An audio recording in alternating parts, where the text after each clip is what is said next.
હું જીવન ભિક્ષા માંગુ છું. જીવન ભિક્ષા તો જા જીવી અને જીવીને એટલા બધા પાપ કર્મો કરજે કે પરમાત્માને તારા માટે નવું જ નરક બંધાવવું પડે.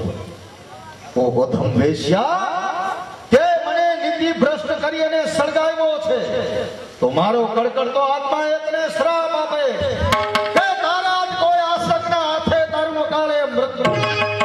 અરે આ સાનો કોલાહલ છે? શું થયું છે? પુલકેશી એ આપણા કનોજમાં પ્રવેશી ગયા છે. અરે તૈયાર થા, હર્ષની અંબા ભવાની તૈયાર થા. માતા તને મ્યાનમાં રહેવું છાજે નહીં. સામે ઉભેલો શત્રુનો સામે ઉભેલો શત્રુનો કાફલો બધોય સામે બંગાળ છે. કોણ? બંગાળપતિ. બેશક બંગાળપતિ. કામાક્ષીએ ખેલેલા ખેલના સૂત્રધાર બંગાળપતિ. આ હર્ષને જીતવા માટે તમને કોઈ મર્દની મદદ ન મળી તે બિચારી એક એશિયાની મદદ લેવી પડી? શું તમારી મર્દાનગી એશિયાની ગીરે ગીરવી હતી? વધારો પાછા તમે રજપૂતના કચ્ચા બચ્ચા. વિદ્વાનના અવતાર આ કઈ કલમની ગમત નથી. આ તો મસ્તુકીના ખેલ છે. કઈ બચ્ચા કડી રમત નથી. ગર્વ કરવાનો તમને શો છે અધિકાર? હાથ લંબાવ્યો તો તમે, હું માગવા આવ્યો નથી. વેશ બદલો કરી તમો માપો. હું માગવા આવ્યો નથી. વેશ્યા કરી લીધી મદદ તો અભિમાના છાજે નહીં. છાજે તમને ચૂડ્યો પણ મેદાના અહીં તમારી લાશને શમશાનમાં છેડે નથી. એ મામલા માટે મેદાનમાં છેડે. હવે આ સનો મદદગાર કોઈ નથી. બધે અહીંયા એક જ છે. ખબરદાર! કોઈ કહે છે હર્ષની મદદમાં કોઈ તૈયાર નથી. હર્ષની મદદમાં 1-10,000 આર્ય મહિલાઓ બનવા માટે તૈયાર છે. નહીં કલ્યાણી તું ભૂલે છે. નહીં, કૃષ્ણની રાધા કદાપી કૃષ્ણને ભૂલે નહીં. નાગની નાગર કદાપી દાસને ભૂલે નહીં.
જો કે બંગાળની મહારાણીએ કેવી દેખાય છે. જેમ મ્યાનમાંથી નીકળતી તલવાર એવા તમે દેખાવ છો.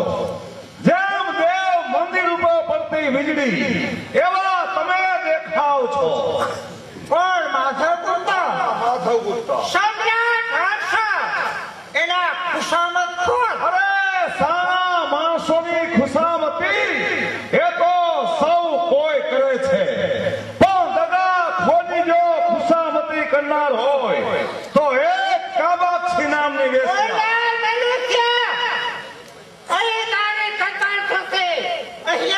તારી ચિંતા રતા છે. અરે મૃત્યુ એ તો મર્દને મન એ દિવાળીનો પર્વ હોય છે.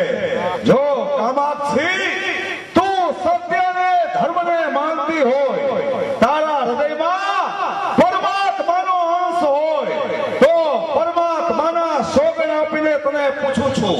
કહે કે સમ્રાટ હર્ષ અને બંગાળપતિ આ બંનેમાં નીતિવાન કોણ? સમ્રાટ હર્ષ અને ન્યાયવાન સમ્રાટ હર્ષ અને દગાબાજ તું સત્ય કહે છે. મને સત્ય બીજા વાકે પેલા સજન ગુરુ આ પધારો. આપને જવાનો માર્ગ એવું ખુલ્લો કર્યા. કોણ કહે છે કે માનતી નથી. કોણ કહે છે કે વેશ્યા એ ધર્મને માનતી નથી? તો કામાક્ષી, હું જાઉં છું. પાપી કામાક્ષી, હવે તારા માટે એકેય પાપ એ બાકી નથી રહ્યું. હવે તો એ જ પતિના નિશ્વાસમાં સુખ કરી આસો. પતિના નિશ્વાસમાં બંગાળ બસ એનો નાશ હો. બંગાળથી મારા મહારાજ પધારે. જા તેમને કહે, જા કામાક્ષી, તમારા પ્રેમને ઠોકરે મારે છે. શું કહ્યું? મારા પ્રેમને ઠોકરે મારે? તને સાધારણ ગુનિકામાંથી મહારાણી બનાવી, એનો આમ તો ફરી વખત બોલે તો તારી દીવાને ખેંચી લેવામાં આવશે. અરે સ્ત્રીથી દબાયેલો પુરુષ, સ્ત્રીથી દબાયેલો પુરુષ એ બીજું શું કરવાનો હતો? ભલે જા, ખુશીથી કલ્યાણીને મહારાણી બનાવો અને આ રાજ્ય જીતી આપનાર આ કામાક્ષી એને જીવ્યા ટુકડા ટુકડા કરો. આ તું તેમજ હો. બનો જલાલના ફરિયાદ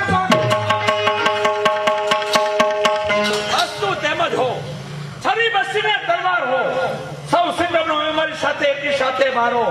જે જીવી શકે છે ન્યાયમાં, એ ન્યાયમાં મરનાર હો. પતિના હુકમનો અનાદર કરનાર આ એક બાજુ મહારાણી, ત્યારે આ એક ભિખારણ છે. ભિખારણ સ્વામીનાથ, સ્વામીને અન્યાય પંથે જતા જવા મહારાણી બનવા કરતા એક ભિખારણ બનવું એ વધારે સારું છે. પણ નાથ, મોદીના મનમાં શું પત્ને વેચી રહ્યા, પૂછો યાદ કરે કે સા હવેરા થયા. તારો ઉતારો હવે તારું ગુમાન હે ઉતારો. પરમાત્મા, આર્ય શબ્દ મહિલાઓને વેશ્યા કેવા શબ્દો સાંભળતા આર્ય મહિલાઓને મોત મળો. આ સુરજો મેં પતિ ભક્તિ સાચી સાચવી હોય, આ સુરજો મેં પતિ ભક્તિ સાચી સાચવી હોય તો કાતા સાવર નાકના ટુકડે ટુકડાથી જમીન દોસ્ત પડો. અને વેશ્યા કેનાર રાન કુંડા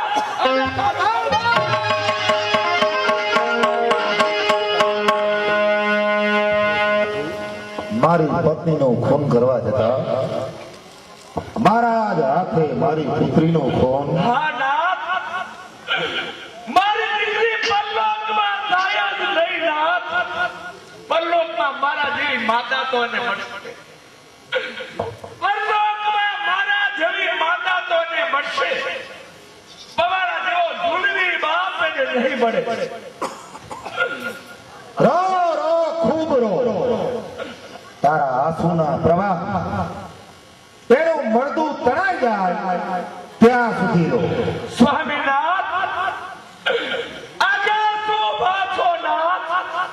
દીકરીને જીવતા તો લાડ લાવ્યા નહીં, દીકરીને જીવતા તો લાડ લાવ્યા નહીં, પણ મરતા છેલ્લે સાથે તો સુવાડો નાથ. તારી પુત્રી જીવિત રહે એના કરતા મરી જાય એ 1000 ગણું સારું. નાથ, હું પણ આપને એમ કહું છું નાથ, બેટા, મારી દીકરી, મારા જેવી માતા તો તને પરલોકમાં મળશે. આવો અધર્મી ઝુલમી બાપ તને નહીં મળે બેટા. પાગલ થઈ ગઈ છે.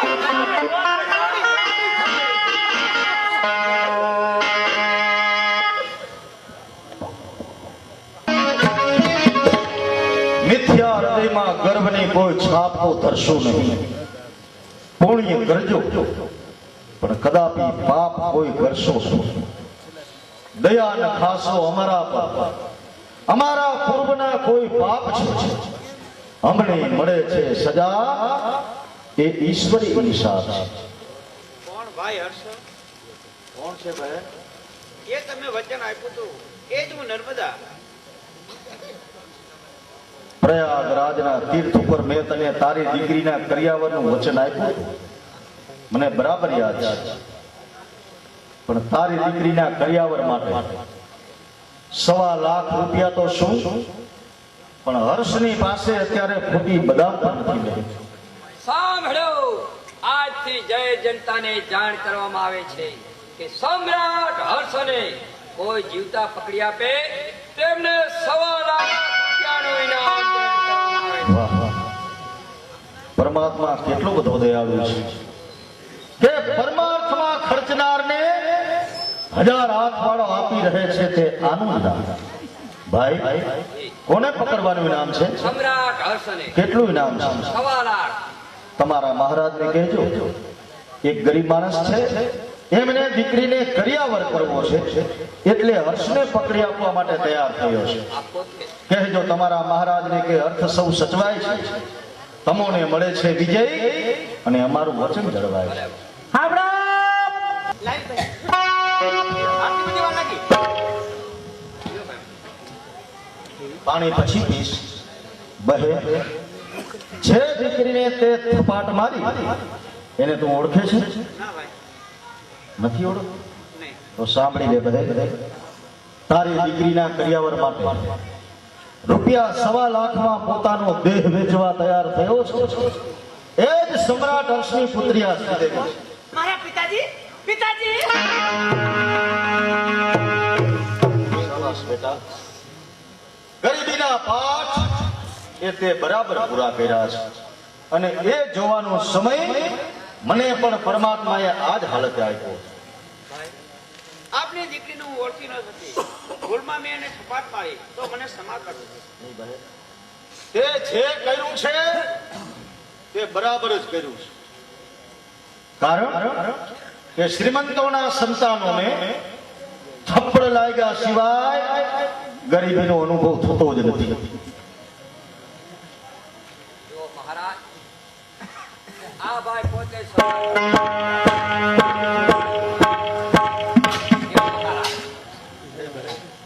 મેં આપેલું વચન એ માં બા ભવાની અહીં પૂરું કરે.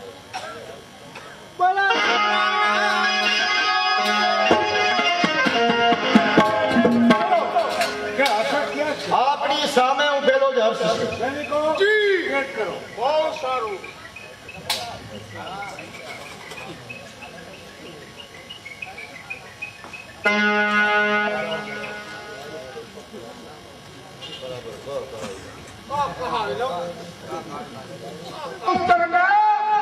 મને મળેલો પત્ર કોનો? શું માતા પિતાને સૈન્ય સહિત આખવાનો પત્ર હતો તે મળ્યો? મહારાજ, તે આપને કોનો પત્ર લાગે છે? જે પ્રેમની લાગણી નથી, હૃદયને ઓળખી શકતી નથી, એ બેવફા ઓળખનો. અરે જેને પ્રેમની કિંમત હોય, હૃદયની લાગણી હોય, તે પુરુષ પોતાની પત્નીને લાત મારી અને મારા જેવી વૈસા એને કદાપી સ્વીકારે જ નહીં. પ્યાર ક્યાં છે? દિલ ક્યાં છે? ક્યાં છે તમારો ધર્મ? આ શેતાન પણ કપ્યું છે એવા તમારા ખેતરનો. તો પછી આ બધું તે કર્યું કોના? તમારા માટે, તમારા સ્વાર્થ માટે. નહીં, તારા માટે. ના પડતી હોય નાગા, ના પડતી હોય નાગા, તો જુઓ એક ઓરત. નો નખી હોય નાગા, તો જુઓ એક ઓરત. અરે જાઓ, જુઓ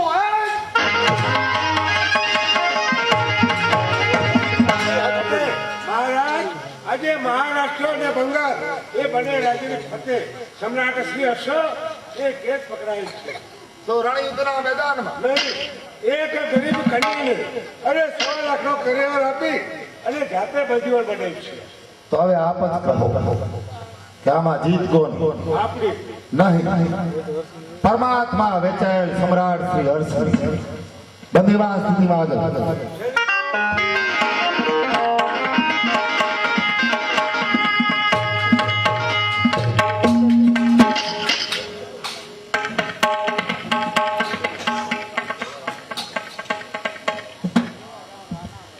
સમ્રાટ હર્ષ મરવાને માટે તૈયાર થઈ જાય.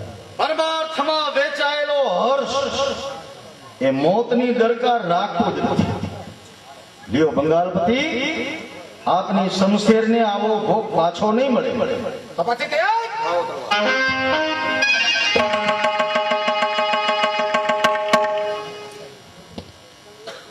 આ હું શું કરી રહ્યો છું? આવા નીતિવાન રાજી ઉપર મારી શમશેર ચલાવી રહ્યો છું?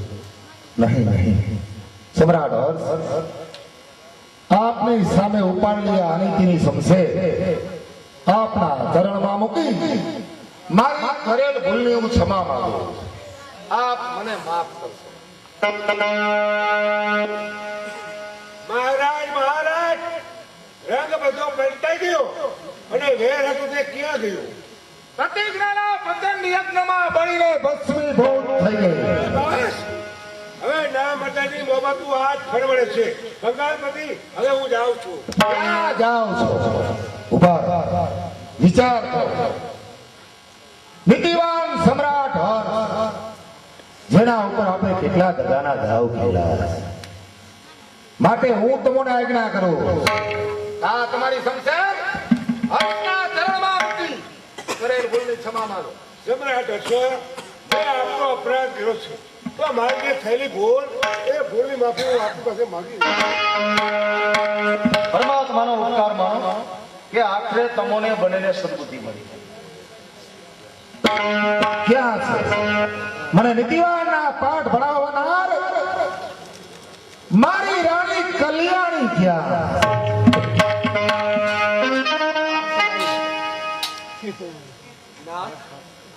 હું પણ મારા સ્વામીના ન્યાય વર્તન જોઈ, મારા સ્વામીના ન્યાય વર્તન જોઈ કરેલી ભૂલની ક્ષમા માંગુ છું. ના મહારાણી, આપ મને માફ કરશો, કારણ કે તમે મને ખૂબ સમજાય, છતાં અનીતિના રસ્તેથી હું પાછો વળ્યો. સમ્રાટ, તમારું જે રાજ મારી પાસે અનામત છે એ હું તમને પાછું સોંપવા માંગુ છું. ત્યાર પહેલા મારા ધર્મના બહેન કલ્યાણી એમને ફરીથી બંગાળના મહારાણી તરીકે સ્થાપિત કરી. આપના કેવા માફક થશે. સમ્રાટ, તેમનું રાજ એને સુપ્રીત કરો.